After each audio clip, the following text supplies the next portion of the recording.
Tu penses que le français est une langue difficile? En français, on utilise beaucoup d'expressions idiomatiques. J'ai déjà fait plusieurs parties sur les expressions idiomatiques que je t'invite à aller voir. Aujourd'hui, je vais te parler d'expressions idiomatiques en rapport avec l'eau, la mer, l'océan, la pluie.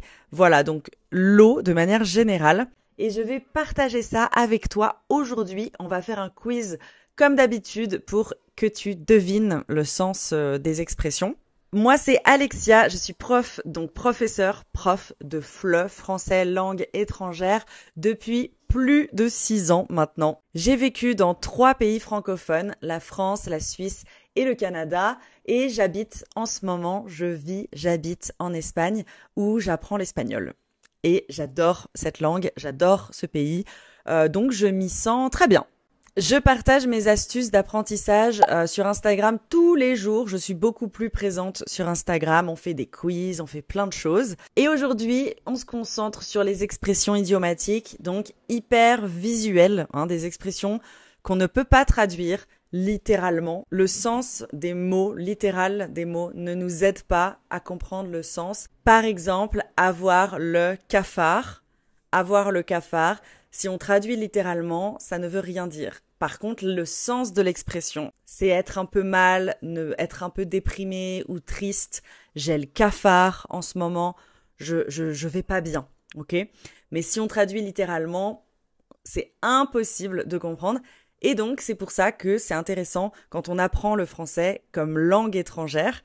Eh bien, c'est pas toujours évident de comprendre ces expressions quand on regarde un film, quand on parle avec des francophones natifs, etc. Il y en a en anglais, il y en a en espagnol, il y en a dans toutes les langues. Et j'aime beaucoup ça. Donc, c'est parti. Alors, la première expression, ce n'est pas la mer à boire. Ce n'est pas la mer à boire. Oh, ça va, c'est pas la mer à boire.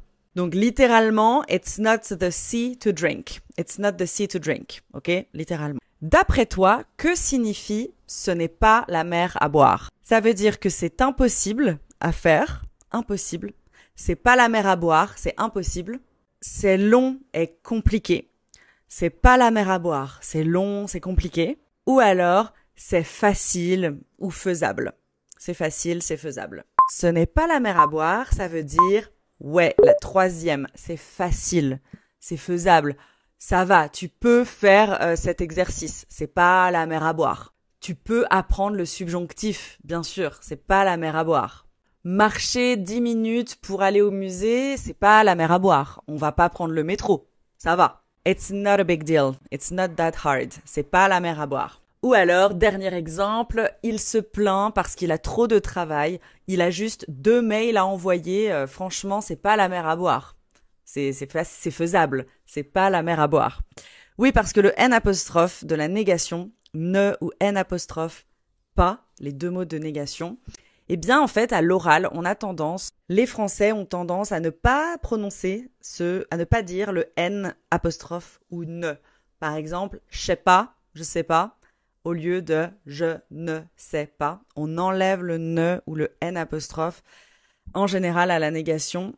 C'est bien de le garder, je pense, mais si vous écoutez les films où des Français parler, ils ne disent pas toujours ce mot. Le « pas », en revanche, est très important, donc c'est le mot de négation en français. Deuxième expression, lancer une bouteille à la mer. Donc, littéralement, lancer, to throw a bottle to the sea.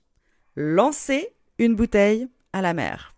D'après toi, que veut dire cette expression? Est-ce que ça veut dire jeter une bouteille vide, jeter une bouteille vide, faire une action avec peu d'espoir, on n'y croit pas trop, peu d'espoir, ou organiser une fête?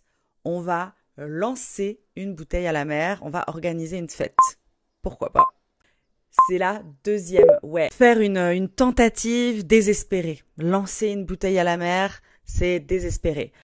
C'est envoyer un message sans savoir s'il arrivera. To make a desperate attempt. Je lui ai écrit un message, c'est comme lancer une bouteille à la mer. Il y a peu de chances que j'ai une réponse. J'ai postulé à ce travail sans diplôme, sans contact, vraiment, j'ai lancé une bouteille à la mer. Et on verra bien.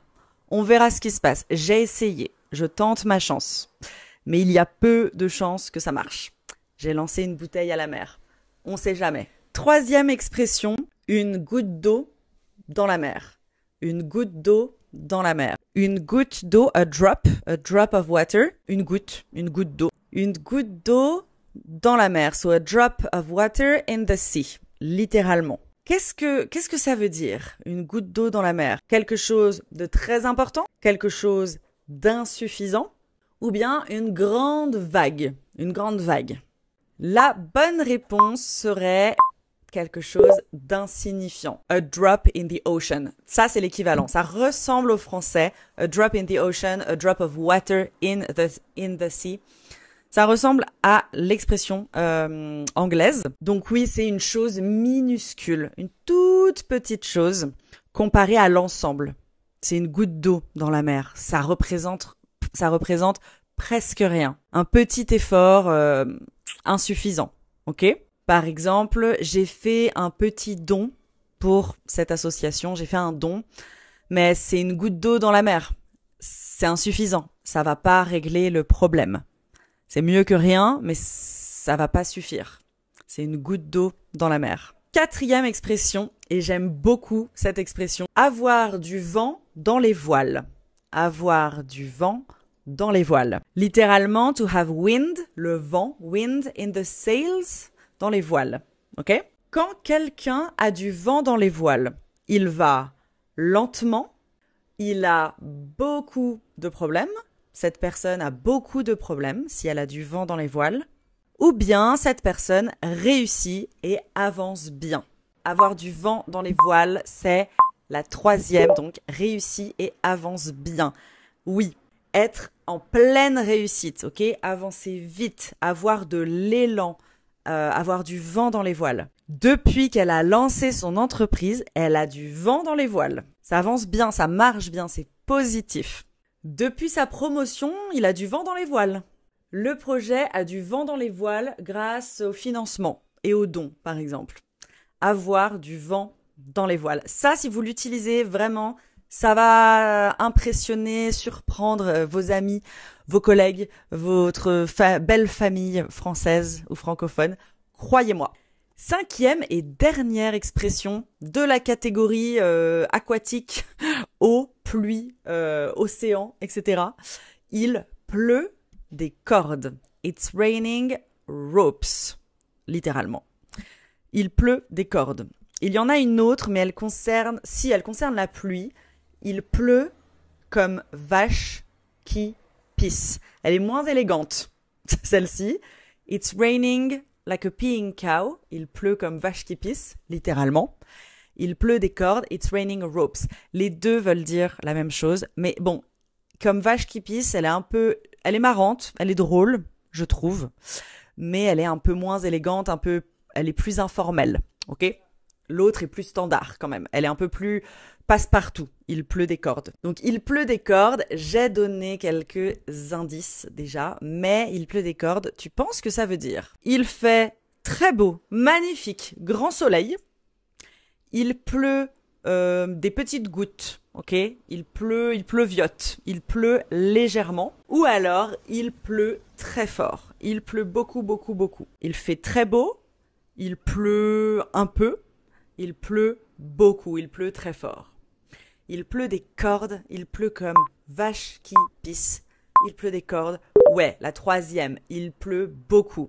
It's raining cats and dogs. L'équivalent en anglais, it's raining cats and dogs. Mais quand tu connais pas l'expression, c'est quand même bizarre d'apprendre ça. It's raining cats and dogs. Bon, quand tu apprends l'anglais, au début, tu te dis, mais pourquoi ils disent ça? Bien, c'est pareil en français, quand tu entends « il pleut des cordes », ça veut dire qu'il pleut très fort, il pleut beaucoup. Bravo à toi, tu connais maintenant 5 expressions, 5 nouvelles expressions idiomatiques en français. Ces expressions vont t'aider à enrichir ton vocabulaire, mieux comprendre les films, les français dans la vraie vie et je l'espère t'exprimer de façon plus naturelle. Donc n'hésite pas à voir les autres vidéos sur les expressions idiomatiques, sur body parts, les parties du corps, les animaux, la nourriture, etc.